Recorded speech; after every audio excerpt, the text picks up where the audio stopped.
네, 안녕하세요. 유현태입니다. 네, 오늘은 FC 서울 경기를 좀 리뷰하려고 켰습니다. 네. 어저께 이제 서울이 성남을 3대 0으로 깔끔하게 잡아내면서 이제 거의 뭐 잔류에 다가섰다. 이렇게 말을 해도 괜찮을 것 같아요. 네. 경기력도 워낙 좋았고 이제 승점으로도 순위로도 이제 올라갔습니다. 뭐 이게 잔류했다는 거에 대해서 서울 팬들이 이렇게 뭐 만족하겠냐마는 그 결과 자체가 뭐 이렇게 잔류에 성공했다 이런 말을 하는 게 참 그렇긴 하지만 어찌됐든 경기력을 보고 나면 야 이거 내년에 장난 아닐 거야 라는 어떤 그런 짐작을 하게 되는 기대감을 갖게 되는 경기력이었다는 생각이 들거든요.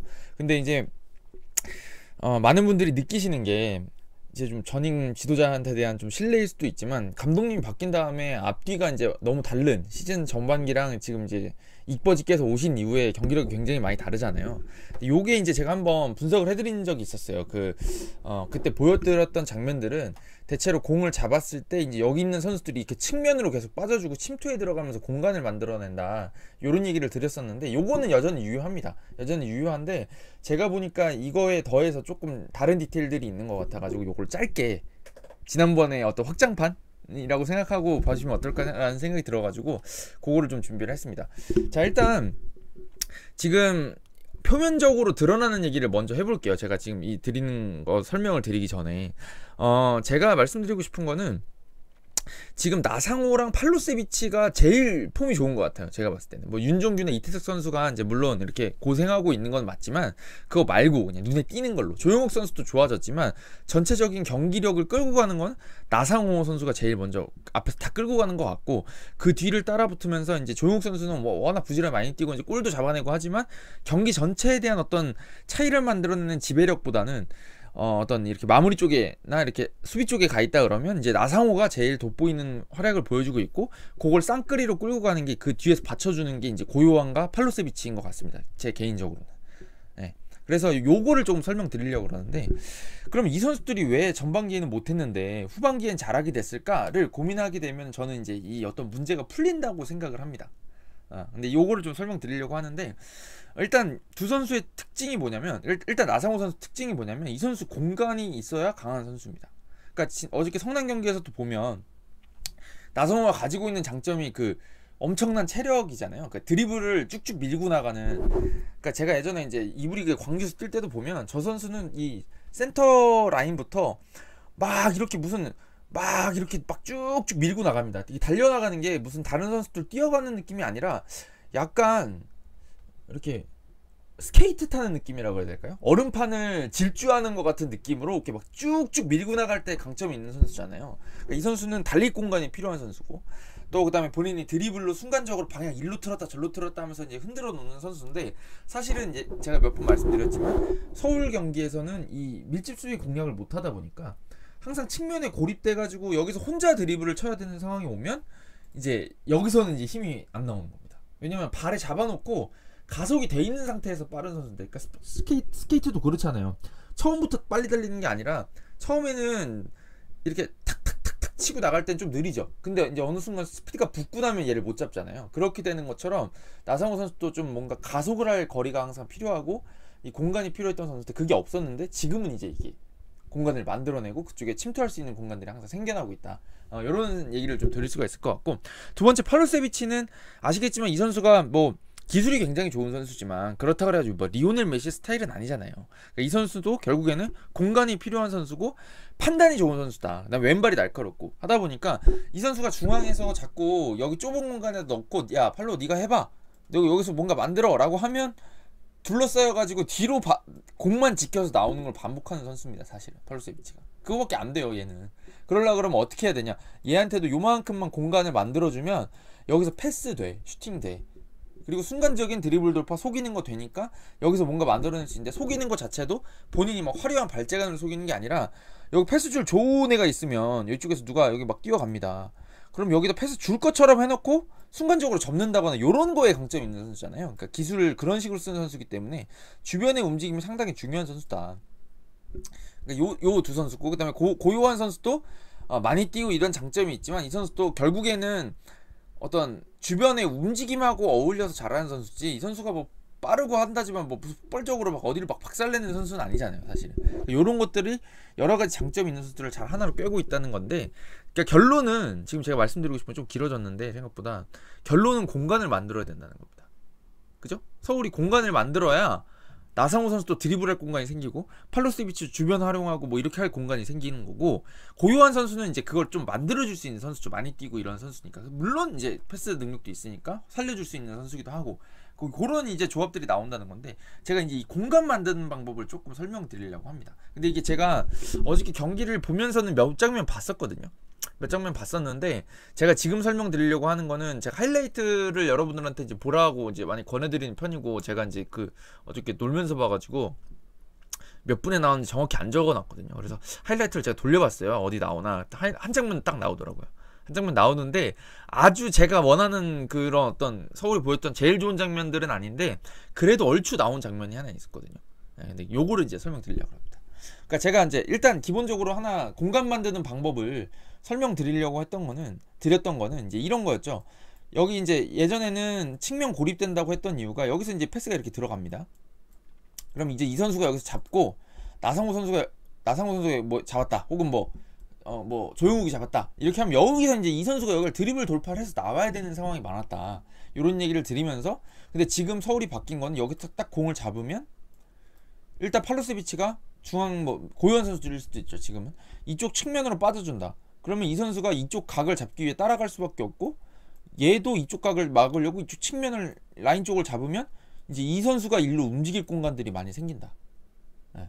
그리고 여기 빈 공간이 나면 때로 드리블 돌파를 이 선수가 하기도 하지만, 후방에 있는 이 선수가 올라오면서, 윤종규나 특히나 이태석 선수가 올라오면서 이쪽에서 공을 받아가지고 이렇게 밀고 들어가면서 이쪽하고 다시 연계를 만드는 경우들이 많았다 라고 하면서, 제가 이제 뭐 약간 나겔스만 느낌이 난다, 왜냐면 공간 침투를 반복하는 축구를 하고 있기 때문에, 요 얘기를 드렸었는데, 이제 여기서 더해서 지공대 하나 더 만드는 방법을 만든 것 같아요. 근데 이게 사실은 뭐 지도자들이 보시거나 이렇게 하면은 되게 별거 아닌 장면일 수도 있는데, 저는 이게 굉장히 효율적인 방법이라고 생각하거든요.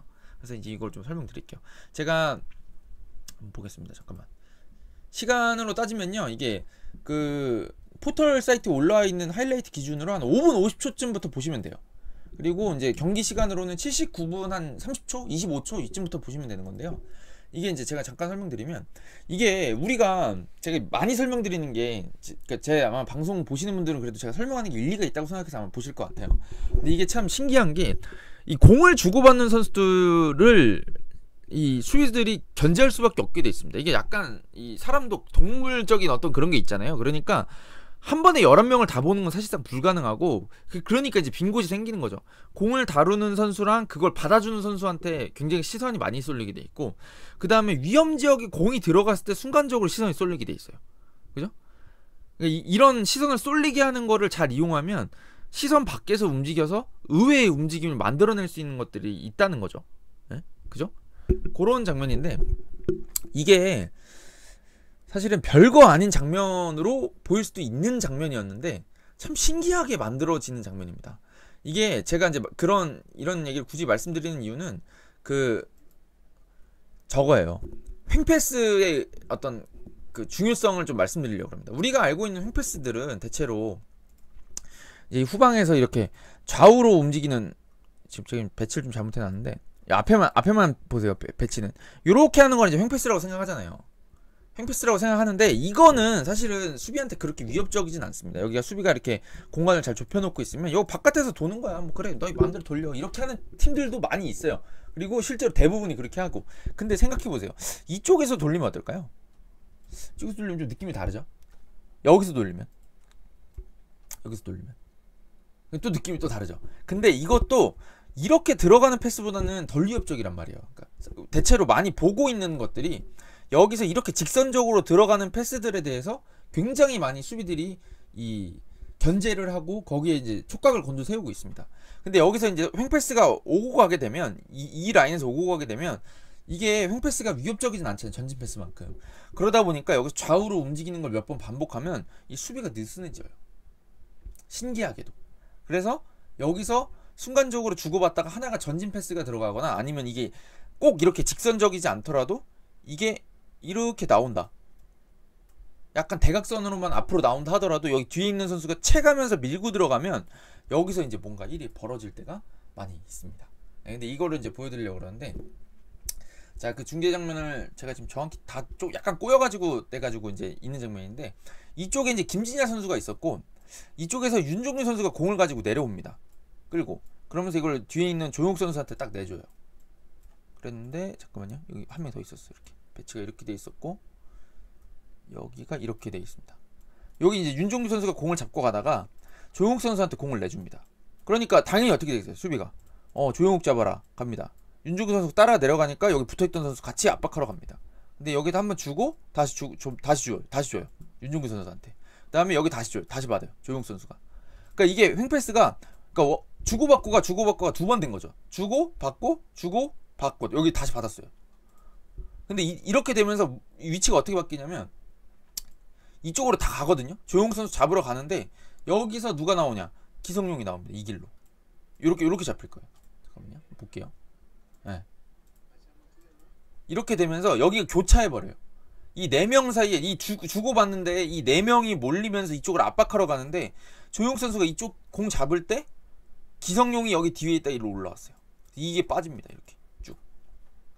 정말 신기하게도 이 주고받는 거가 의미가 없다고 생각할 때가 많이 있었잖아요. 그러니까 이게 무의미한 행패스가 아니라 툭탁 툭탁 주고받으면서 템포를 재는 거예요. 우리가 언제 패스 넣을 수 있을까? 우리가 얘네들 주고받는 동안에 공을 주고받으면은 성남 수비가 우리를 따라오면서 위치가 변동이 될 텐데 그 사이에 공간이 난단 말이에요. 왜냐면 공을 가지고 우리가 움직이고 있으니까 공을 따라서 공을 중심으로 수비수들이 움직일 수밖에 없으니까.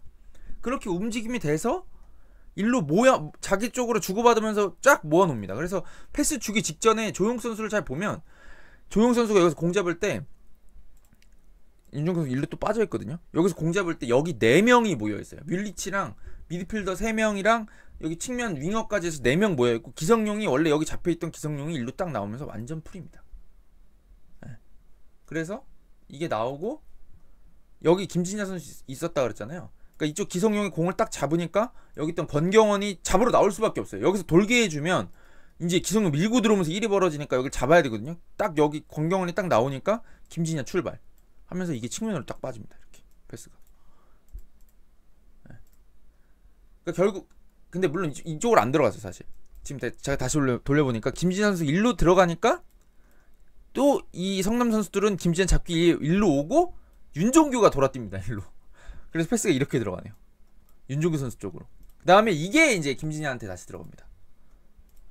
이게 되게 고차원적인 거예요. 그래서 여기 이제 기성용이 잡고 권경원이 땡기니까 김진야가 침투하면서 풀백을 데리고 가고 여기 있는 선수도 이제 뒤쫓아 가겠죠. 근데 이게 윤종규 발에 들어가고 윤종규한테 들어가니까 여기 있는 수비가 윤종규 잡아라 하고 나가니까 이게 이제 이쪽으로 김진야한테 들어옵니다. 이게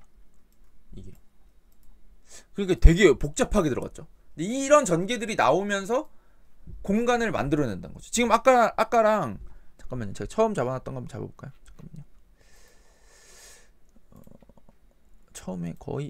처음에 거의 요것도 아니구나. 처음에 거의 어떻게 잡혀있었냐면 이렇게 잡혀있어요. 제가 그 장면 한번 79분 50초 한번 돌려보시면 30초쯤 돌려보시면 10명이 여기 다 좁혀 서 있거든요. 이렇게 좁게 서 있었는데 여기서 주고받는 걸로 얘네 4명을 딱 모아놓으니까 여기가 벌어지면서 여기가 완전히 나중에 배치가 된 걸 보면 이렇게 찢어진 상태로 김진야 선수가 이쪽으로 들어갑니다. 물론 여기를 마상훈이 빨리 커버해가지고 크로스는 차단을 했는데 여기를 완전히 찢어놓을 수 있게 된 거죠. 지금 제가 이 얘기를 말씀드리는 이유는 뭐냐면 서울이 성남이 내려섰을 때도 공간을 만들 수 있게 됐다 라는 겁니다. 이게 정말 중요한 요소인 거죠. 사실은 중위권 이상의 팀들, 우리가 뭔가 순위를 올려가고 싶다고 하는 팀들은 지공하는 팀들을, 그러니까 그 밀집 수비하는 팀들을 지공해서 뚫어낼 수 있는 방법이 반드시 필요해요. 그걸 여지까지 제가 보기엔 제일 잘했던 게 울산이었고, 그래도 울산이 잘해왔기 때문에 저는 이제 뭐 선두 경쟁을 했다고 생각하고, 전북은 이걸 조금 다른 방식으로 해결해왔죠. 좀 그 선수들의 어떤 이 좋은 개인 기량을 가지고 이걸 부셔오는 형태를 보여줬었는데, 제가 보기엔 서울이 지금 거의 울산 못지않게 멋진 공격 전개들을 많이 보여줍니다. 그거를 많이 보여주는 방법이 뭐라고요? 여기서 횡패스를 주고받으면서 본인들한테 어그로를 다 끌어서 쫙 모아놓고 순간적으로 나올 때 빠르게 풀고 나오면 이게 이제 다 풀리는 겁니다. 그래서 여기서 조용욱 선수에서 기성용 선수로 갈 때도 보면 조용욱 선수가 윤종규 선수랑 주고받을 땐 터치가 몇 개씩 있어요. 2개, 3개 받아놓고 다시 주고 받아놓고 다시 주고 이런 템포로 주다가 기성용 선수한테 패스 나갈 때는 또 원터치로 나가요. 그래야 빨리 풀리니까. 네, 요게 굉장히 서울이 좋아졌다. 이런 얘기를 좀 드리고 싶습니다. 네. 자, 요게 대단한 얘기는 아니었나요? 저는 근데 굉장히 이게 밀집 수비를 풀기에 굉장히 이렇게 효과적인 방법이라고 생각하거든요. 근데 이거를 서울이 굉장히 잘하고 있다. 그러니까 지금 사실은 서울이 강점을 보이고 있는 거라고 생각하는 점들은 대체로 이제 단단한 5백, 변형 5백이라고 봐야 되겠죠. 변형 3백, 변형 5백을 가지고 단단한 수비를 한다. 그게 이제 안익수 감독님이 가지고 있는 이미지랑 겹쳐가지고 시즌 그 부임하신 지 얼마 안 돼가지고 그게 좀 부각이 됐었죠. 단단해졌다 팀이. 그게 하나가 있었고, 근데 최근에 이제 좀 실점이 많아지고 있잖아요. 광주전에 좀 있었잖아요. 그런 건 있었지만 어찌됐든 그 전에 인천전도 있었고 물론 퇴장자가 있었지만 그런 게 좀 부각이 되고 있는 상황이지만 제가 보기엔 더 대단한 거는 지금 공격적인 것 같아요. 아까 말씀드렸던 이 측면으로 빠져나가는 움직임에 더해가지고 이렇게 주고받는 움직임으로 순간적으로 공간을 만들어내는 것들이 좋아지다 보니까 서울이 좀 유기적으로 공격을 펼칠 수 있게 되는 거죠. 근데 이게 이런 영향들이 이제 어떻게 연결이 되냐면 지금 보면 기본적으로 이런 마인드가 깔려있다는 거는 주변에 누가 간다는 거잖아요. 주변에 누가 받으러 가야 돼. 우리가 이걸 주고받으면서 뭔가 일을 벌여야 돼라는 거를 가지고 있다는 얘기잖아요. 이런 식으로 팀 전체가 바뀌다 보니까 이게 나중에는 다른 식으로도 많이 나와요. 예를 들면 드리블을 치기 시작하면 예측을 못하는 거예요. 그러니까 오늘 어저께 3번째 골 장면 있잖아요. 그 장면이 저는 어떻게 보면 역습의 전형이라고 해야 되나? 미쳤다라고 말씀 좀 드리고 싶은데 골이 다 너무 잘 들어갔는데 그 3번째 골 장면에서 보시면 나상호 선수가 오른쪽 아웃사이드로 내놓고 원터치로 돌아주고 뛰잖아요, 사실은. 근데 그게 무지막지하게 좋은 장면인 이유가 이게 이 선수가 공을 처음 잡아놓고 주고받고 하는 선수니까 안 따라갈 수가 없어요. 공을 거리를 주면. 예전에 같았으면 잡게 놔둬도 나상호 선수가 드리블을 직선적으로만 치고 들어오니까 이 선수를 내줘도 솔직히 말해 좀 놔둬도 돼요. 그잖아요. 근데 지금은 이게 유기적인 패스가 많이 돌아가다 보면 이 선수를 압박할 수밖에 없게 돼 있습니다. 왜냐면 공을 주면 자꾸 편하게 잡아가지고 돌면 주고받고 하고 막 잘라서 들어오니까 그걸 견제하려고 그러면 공 잡을 때 제압을 해야 되거든요. 그래서 붙는데 거기를 원터치로 되고 도망가는 거예요. 그러니까 이게 그 후반전 중반에 또 나상호 선수가 드리블 한 4명 5명 중원에서 막 풀고 나오는 거 있었죠. 거기도 잘 보시면 나상호 선수가 줄 것 같으니까 태클이 좀 이상하게 들어가요. 그거를 머리 염두에 두고 있으니까 드리블 칠지 안 칠지 모르니까. 그러니까 나상호 선수도 선택의 폭이 넓어지죠. 이거 줄지 말아야 될지 내가 치고 갈지를 다 결정할 수 있게 되니까. 팔루세비치도 마찬가지고. 그런 상황이 되다 보니까 이게 더 막기 힘들어지는 거고, 거기서 원터치로 돌아뛴 다음에 측면이 딱 뚫리니까 그 장면은 이제 뭐 간단하게 정리드리면 거기서 팔루세비치가 공간이 엄청 많았잖아요. 그게 왜 많겠어요.